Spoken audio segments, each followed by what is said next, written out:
Welcome to my YouTube channel.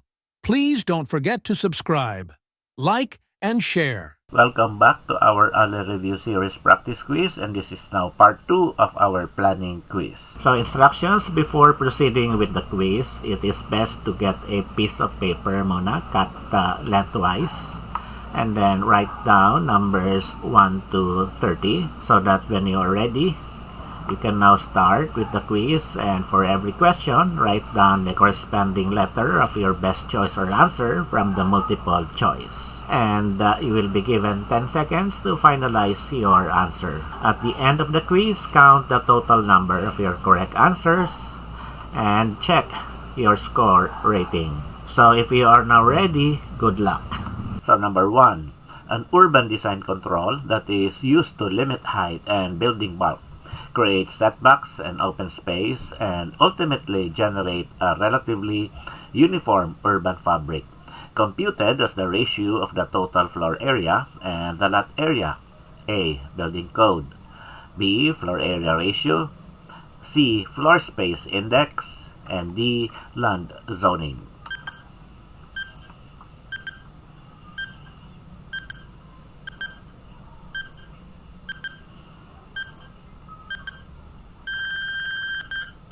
And our correct answer is letter B, floor area ratio. In the National Building Code, we refer to this as the floor to lot area ratio. So the floor area ratio, also called floor space index, FSI, in some countries like India, is an urban design and planning control that regulates building bulk by limiting the total floor area relative to the size of the lot. It influences setbacks, open spaces, building heights, and density, ensuring a balanced and uniform urban fabric. So the floor area ratio is the relationship between the total amount of usable floor area that the building has and the total area of the lot on which the building stands. Number 2, the salient provision of this law requires developers of proposed subdivision project at least 20% of the total subdivision area or total subdivision project cost for socialized housing. A. RA 7279. B. RA 1432. C. RA 4266. And D. RA 1680.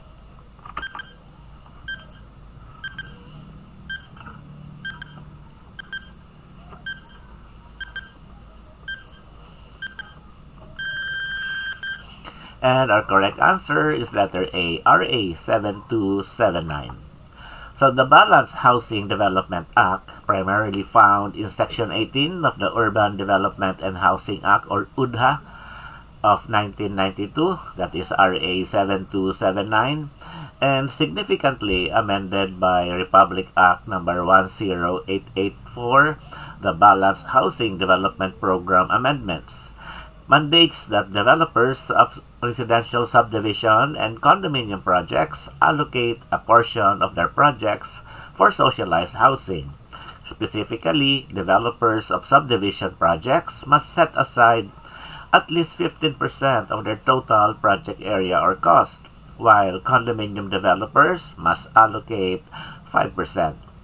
This requirement, intended to promote socialized housing, allows developers to comply by building on-site or developing a new settlement, participating in joint ventures, or joining a community mortgage program. Number 3, the wet and dry market is its main feature, with quasi-residential, commercial, or mixed-use development. A. Central Business District. B. Town Center. C. Neighborhood Center. And D. Minor CBD.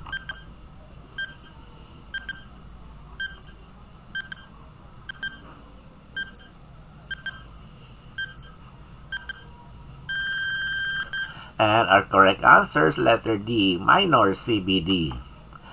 In the Philippines, there is no such classification as minor CBD.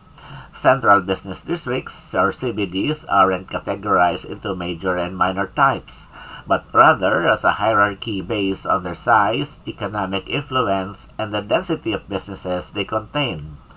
A major CBD is a dominant commercial and financial heart of a large city, while minor or secondary CBDs are smaller, developing business centers that might serve specific sectors or a subregion within a metropolitan area.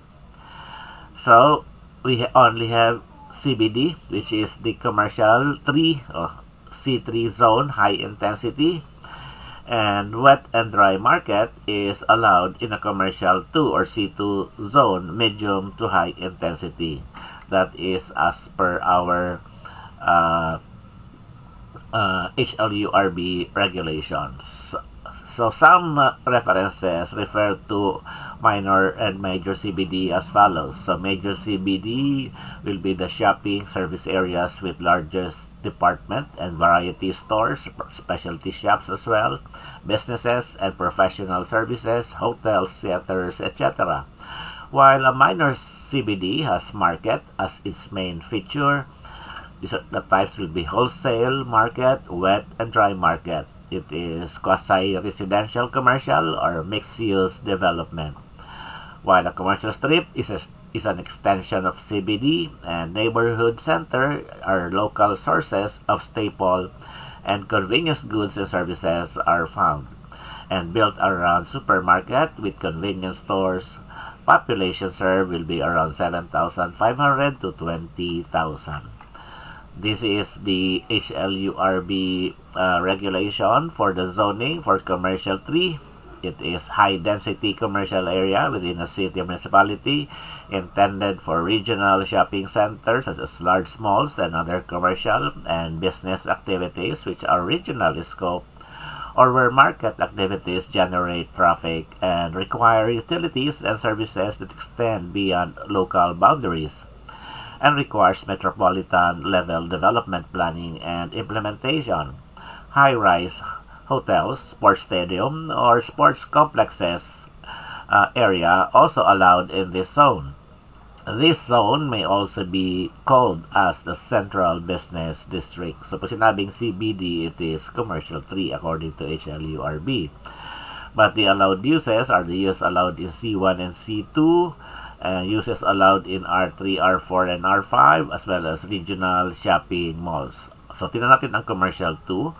Ang Commercial 2 naman, sabi, this is medium to high density commercial area within a city or municipality intended for trade, service, and business activities performing a supplementary functions to the CBD. And if you will notice that the allowable uses here in the Commercial 2 na mention na dito yung wet and dry markets. Okay?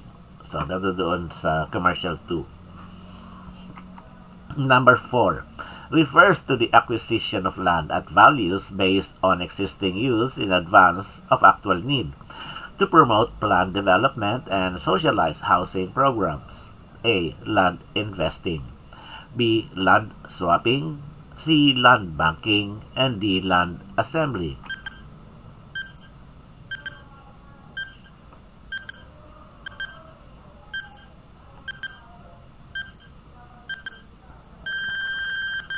And our correct answer is letter C, land banking.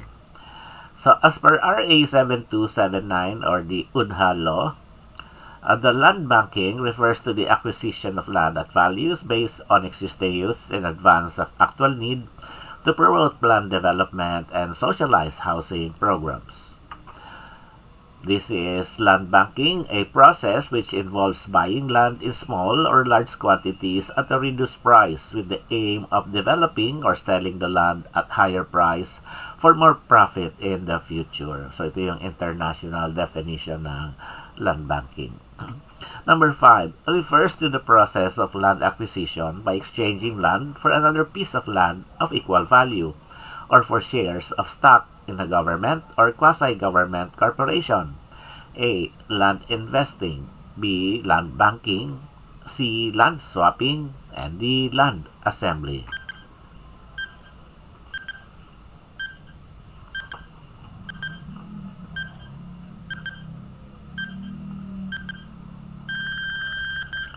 And our correct answer is letter C, land swapping. So land swapping, as per RA 7279, refers to the process of land acquisition by exchanging land for another piece of land of equal value, or for shares of stock in a government or quasi-government corporation whose book value is of equal value to the land being exchanged, for the purpose of planned and rational development and provision for socialized housing, where land values are determined based on land classification, market value, and assessed value taken from existing tax declaration, provided that more valuable lands owned by private persons may be exchanged with less valuable lands to carry out the objectives of this act. So, ito yung example ng land swapping, Lot B, Lot C, and Plot A. Yung government land is Plot A, while B and C ay privately owned lots. So, isa-swap yung dalawang ownership, no, ng dalawang lots na yon para sa isang project na gagawin ng government. 6. Refers to the acquisition of lots of varying ownership through purchase or expropriation for the purpose of planned and rational development and socialized housing programs without individual boundary restrictions. Letter A. Land investing. B. Land swapping. C. Land banking. And D. Land assembly.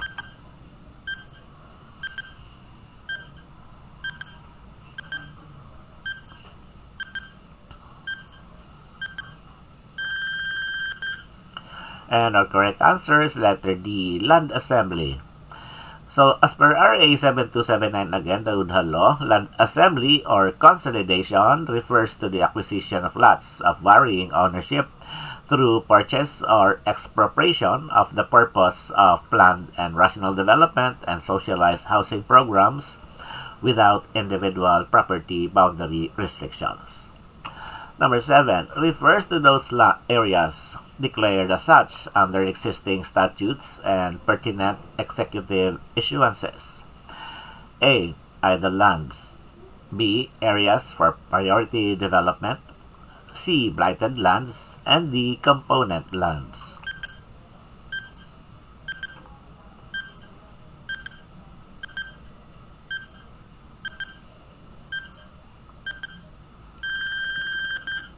And our correct answer is letter B, areas for priority development. So as per RA 7279 again, areas for priority development refers to those areas declared as such under existing statutes and pertinent executive issuances. Number 8, refers to the areas where the structures are dilapidated, obsolete, and unsanitary, tending to depreciate the value of the land and prevent normal development and use of the area. A. Idle lands. B. Blighted lands. C. Areas for priority development. And D. Component lands.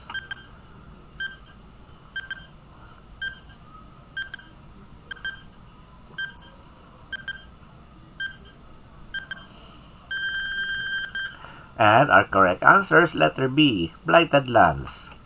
So as per RA 7279 again, blighted lands refers to the areas where the structures are dilapidated, obsolete, and unsanitary, tending to depreciate the value of the land and prevent normal development and use of the area. Number 9, constructed and financed by the private sector as a business venture and sold at prevailing market prices and interest. A. Condominium project. B. Economic and socialized housing.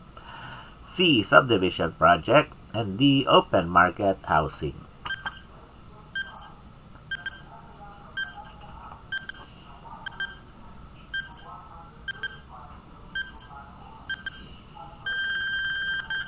And our correct answer is letter D, open market housing.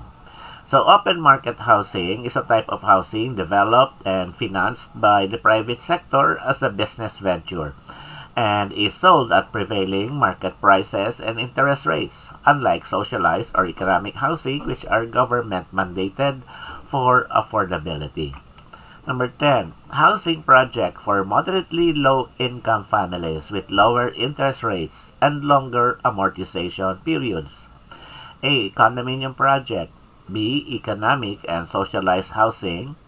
C. Subdivision project. And D. Open market housing.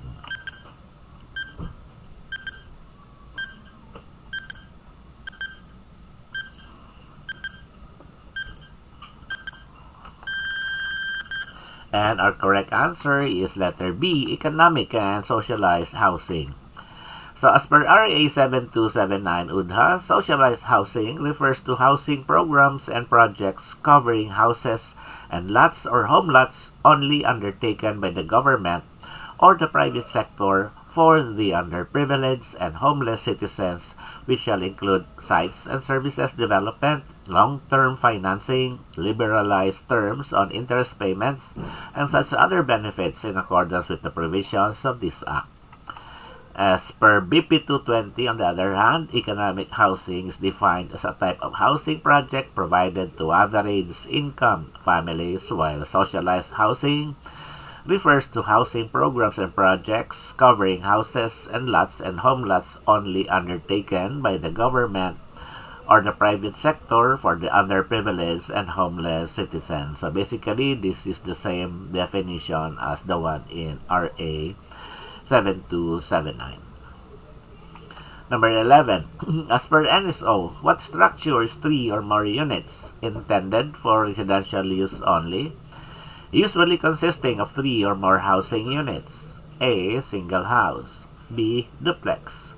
C. Multi-unit residence. And D. Medium-density residence.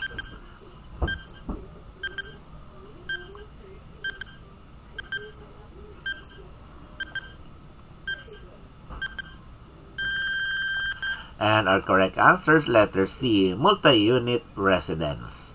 So multi-unit residence, according to the NSO, now PSA, refers to a structure with 3 or more housing units intended solely for residential use, such as apartments, row houses, or condominiums.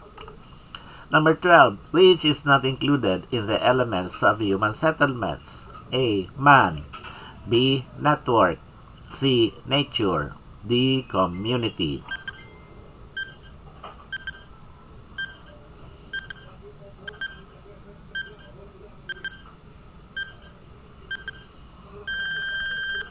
And our correct answer is letter D, community.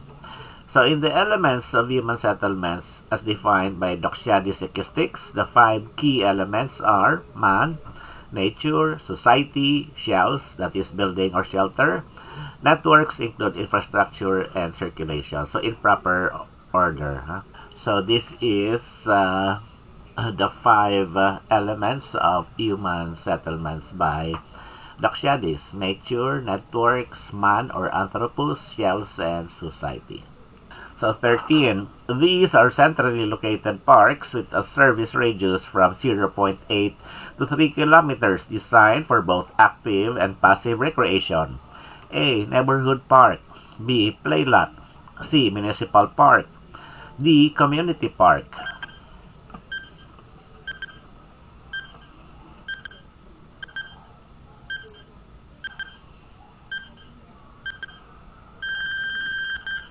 And our correct answer is letter D, community park.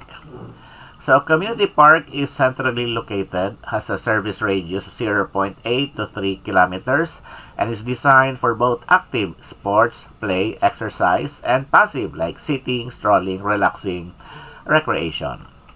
Number 14, recommended maximum distance of commercial center to residential zones as per HLURB planning standards. A. 1,200 meters. B. 1,000 meters. C. 800 meters. And D. 900 meters.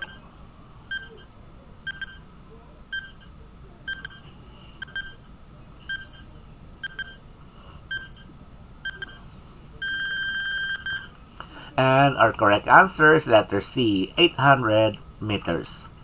So as per HLURB planning standards in the Philippines, the recommended maximum distance of a commercial center from residential zones is 800 meters. That is to ensure accessibility by walking and reduce dependence on motorized transport. Number 15. What type of street has high velocity and higher volume of traffic flow? A. Collector street. B. Arterial street. C. Main street. And D. Corner street.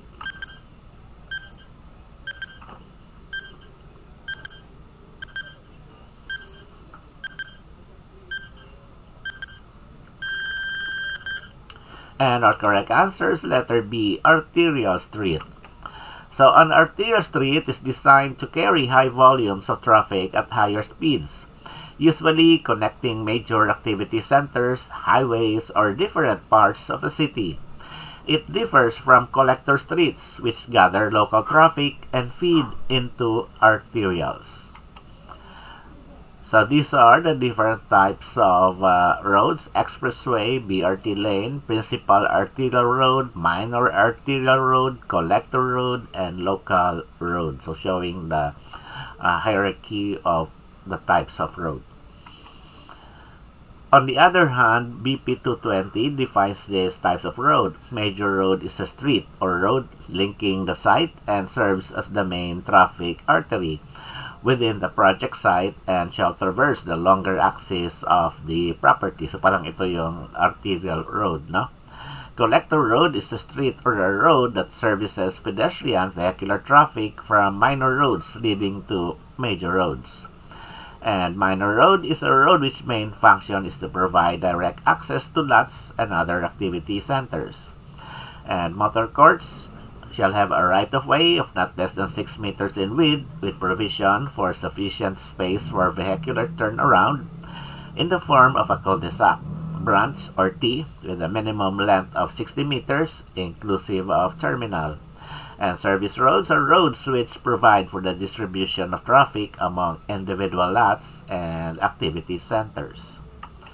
Number 16. What would result in overload storm water when an urban area experiences severe storms? A. Landslide.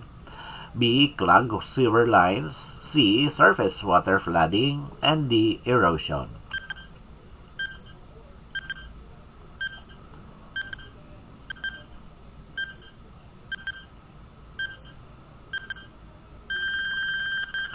And our correct answer is letter C, surface water flooding. So when an urban area experiences severe storms, the stormwater system can be overwhelmed, causing excess runoff to accumulate on streets and open spaces, leading to surface water flooding, especially if there is corruption in flood control projects. Number 17. A street pattern used in highly mountainous sites following the contours of the topography. A. Cul-de-sac. B. Meandering. C. Loops. And D. Geometric.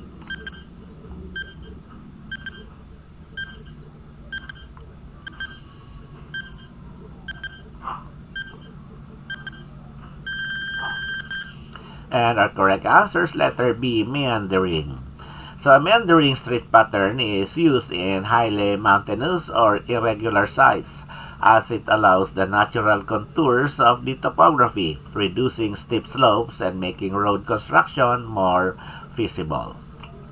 Number 18. It mandates the protection of selected areas under the direction of the PAMB that is locally constituted and chaired by the DENR. A. Forestry Code. B. EIA, C. LGC, and D. NIPAS.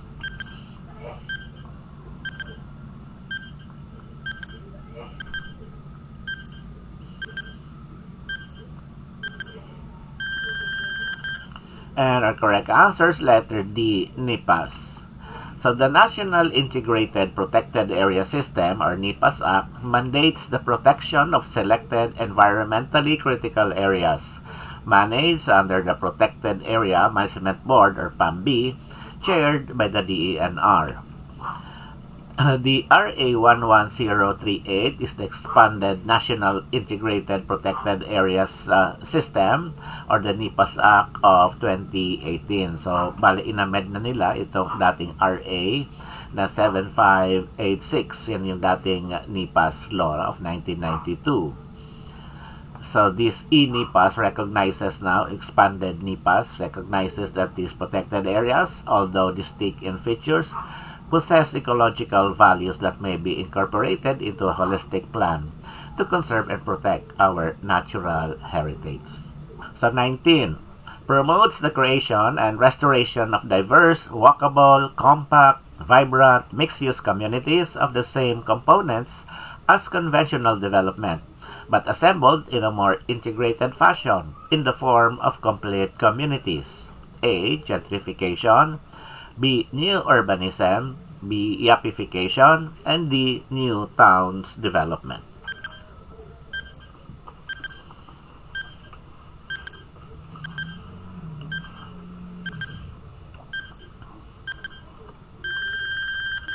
And our correct answer is letter B, New urbanism. So new urbanism promotes the design of walkable, compact, and mixed-use communities, integrating housing, shops, workplaces, parks, and civic spaces to form complete, vibrant neighborhoods, in contrast to conventional, car-dependent sprawl. So 20. A map that shows the spatial allocation of built-up areas categorized as residential, commercial, institutional, parks and open spaces, industrial, and others. A. Base map. B. Urban land use map. C. General land use map. And D. Topographic map.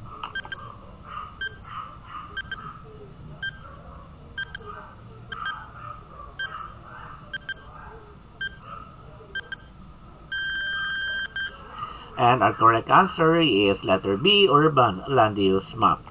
So an urban land use map specifically shows the spatial distribution of built-up areas such as residential, commercial, institutional, industrial parks, and open spaces within an urban area, making it distinct from a general land use map which covers both urban and rural uses.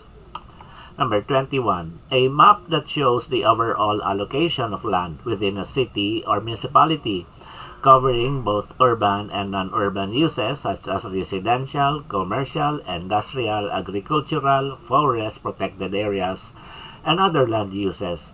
A. Base map. B. Urban land use map. C. General land use map. And D. Topographic map.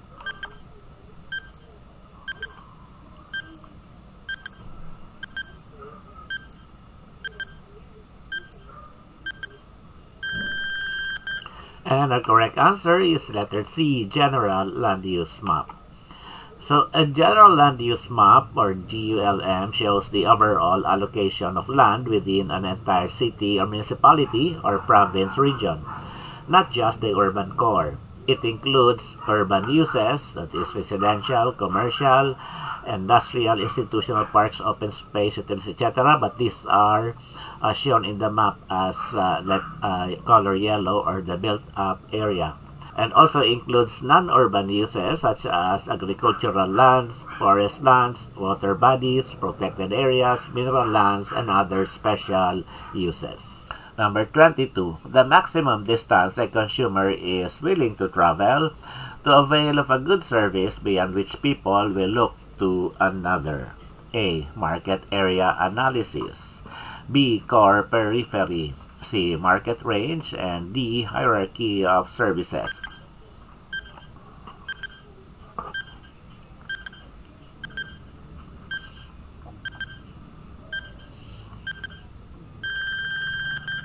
And our correct answer is letter C, market range. So in central place theory, the market range is the maximum distance consumers are willing to travel to purchase a good or service. Beyond this distance, they will choose another, closer center. On the other hand, the market threshold is the minimum population or level of demand required to support a good or service so that the business providing it can be viable. So for example, sa market range, no, kung meron ka nang bibilhin na let's say nabusan ka ng nagluluto ka, nabusan ka ng mantika, then you want to buy a smaller quantity na mantika muna, then you can go to the nearby na sari-sari store, no? Yan ibig sabihin ng mga maximum distance. Or if you want to avail of yung mas maraming grocery na bibilhin at a cheaper price, you go to the nearest grocery store na. Kasi medyo malayo-layo na yun. If you have a neighborhood naman, center, so mga panandalian lang na mga needs yon, no? Yung mga malalakihan, yung medyo malayo-layo, no? Same as, for example, sa tawag dito, ba't ka pupunta sa ganong kalayong lugar kung meron ka nang makukuhang ganong klaseng type of service or product doon sa mas malapit sa iyo, no? Ang market threshold naman is, for example, maglagay ka ng business dyan sa isang area na yan, yung business mo ay hindi naman ma-afford ng local population, no? So ibig sabihin hindi enough i-support, no, yung service mo or goods mo doon sa area na yon, no? So titingnan niyo yung kailangan na population required that can afford, no, the product that you sell. Number 23, major and minor routes of circulation which people use to move about. A. Pathways. B. Districts. C. Edges. And D. Landmarks.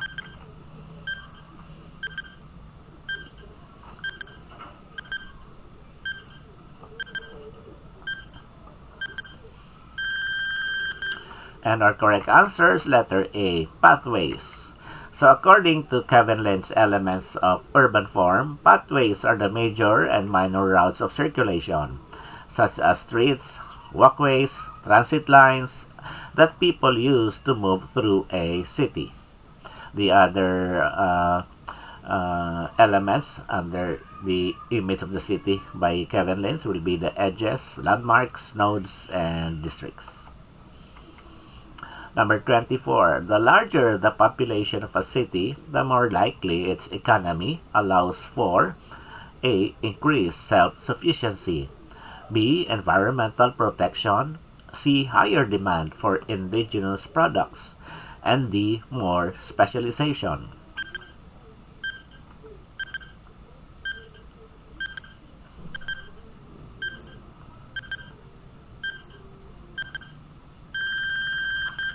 And our correct answer is letter D. More specialization. So according to urban economics and central place theory, as a city's population grows, its economy supports greater specialization of labor, services, and businesses since there are enough people to sustain niche markets and professions. 25. The sole regulatory body for housing and land use development.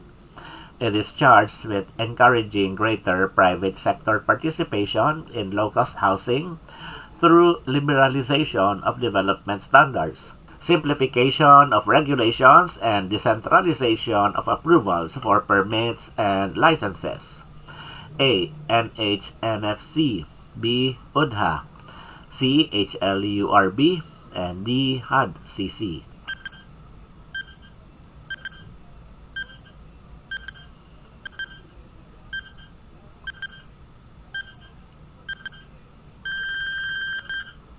And our correct answer is letter C, HLURB.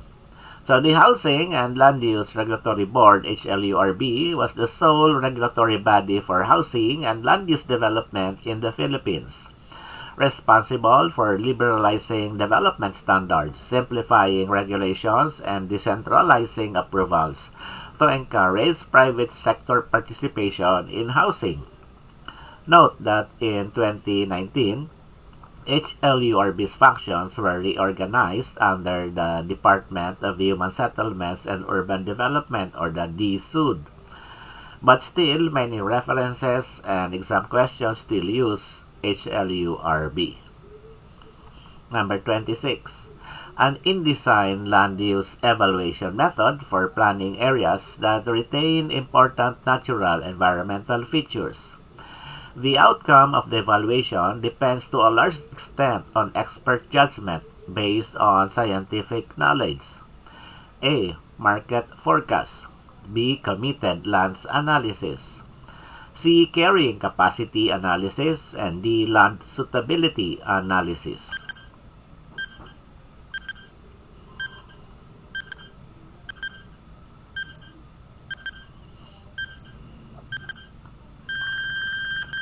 And our correct answer is letter D, land suitability analysis. So land suitability analysis, or LSA, is an in-design land use evaluation method used in planning areas that need to retain important natural and environmental features. Its outcome relies heavily on expert judgment and scientific knowledge to determine which uses are most appropriate for a given area. So 27, marking lots should be located in an area where slope is below blank. Otherwise, grading is to be done. A. 3%, B. 7%, C. 5%, and D. 10%.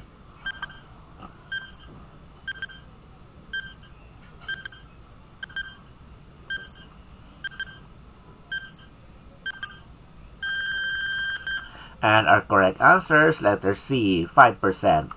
So our parking area minimum permitted angle slope is 1% or 5% maximum. For streets and drives, 1% is the minimum and 8% is the maximum. Number 28, a variable of urban decoration where the environment is to have an understandable simple pattern of signs and clues. A. Rhythm, B. Harmony, C. Unity, and D. Balance and symmetry.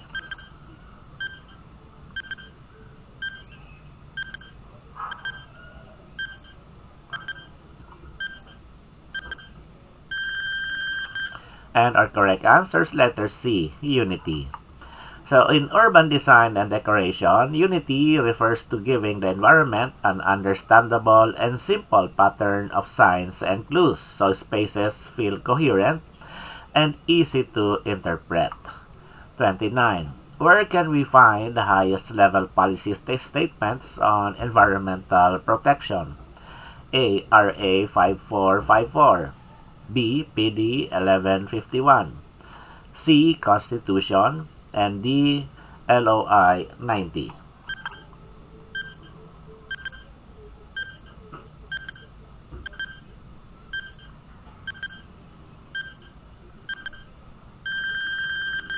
And our correct answer is letter C, Constitution. Philippine Constitution in 1987, Article 2, Section 16 contains the highest level policy statement on environmental protection, declaring that the state shall protect and advance the right of the people to a balanced and healthful ecology in accord with the rhythm and harmony of nature.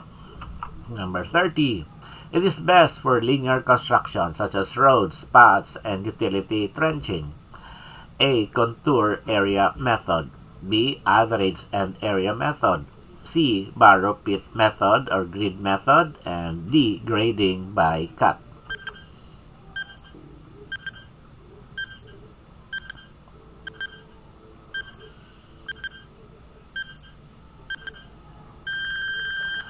And our correct answer is letter B, average and area method. So the average and area method is best suited for linear construction projects such as roads, canals, paths, and utility trenching, since it calculates earthwork volumes by averaging the areas of successive cross sections along the alignment. So this is how the average end area is computed. You multiply the average area of the two sections by the distance between them. So, ito yung area nito, tsaka area sa kabila. I-add nyo yung dalawang area yun, divide mo sa 2, and then multiply it with this length na pinakataas. No? And that's it for our quiz. Congratulations for completing the quiz. Now, count your total correct answers and determine your score category.